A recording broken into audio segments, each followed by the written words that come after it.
Assalamualaikum dan salam sejahtera. Kita jumpa lagi. Welcome back to Easy Fast. Terima kasih kepada yang telah menekan subscribe dan juga tombol loceng. Yang belum jemput-jemput lah menekan subscribe dan juga tombol loceng.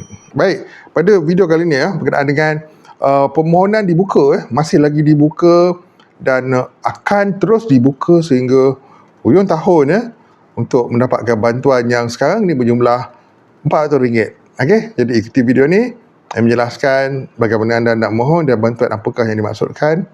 Let's go.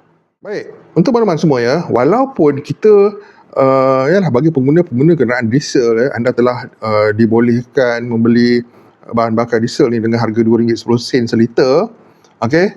Namun, walau bagaimanapun bagi yang terlibat dengan perusahaan ataupun kerja yang melibatkan agri komoditi, ambil perhatian dekat sini iaitu apa yang dimaksudkan dengan agri komoditi ni, iaitu pekebun-pekebun kecil. Jadi dengan ni saya nak jelaskannya bahawasanya bagi pekebun-pekebun kecil yang menggunakan kenderaan diesel, terutama dalam bentuk lori, jengkaut, segala macam kenderaan berat yang menggunakan bahan bakar diesel, anda tetap diberi bantuan tunai.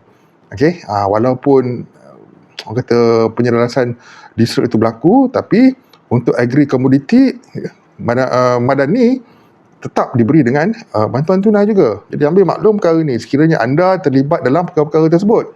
Jadi untuk itu kita kena faham bantuan untuk petani dan pekebun kecil. Petani dan pekebun kecil di seluruh negara ia tetap berjalan dan bagi bulan Julai orang kata telah pun disalurkan. Untuk bulan Julai telah disalurkan, tapi kita kena faham untuk bulan yang seterusnya, untuk bulan Ogos, okey, yang mana belum membuat permohonan, orang kata tak pernah memohon anda boleh memohon sebab tarikh untuk permohonan itu sedang dibuka daripada 1 hingga 31 Julai. Jadi ambil maklum sekiranya anda memohon dalam tempoh 1 hingga 31 Julai dan sekiranya anda layak dan lulus, maka anda akan dapatlah pembayaran bagi bulan hadapan, iaitu pada bulan Ogos. Perkara ini kita kena faham dengan jelas. Sebab ia melibatkan pembayaran. Okey, dan untuk dapatkan pembayaran yang bermula bulan Ogos, kalau anda belum pernah memohon segera. Okey, manakala bagi yang dah kata orang memang daripada dulu lagi terlibat dan memohon, maka anda akan dapat pembayaran yang sekarang ini, yang ketika ini masih lagi berjumlah sebanyak RM400, yang mana RM200 adalah pembayaran sedia ada.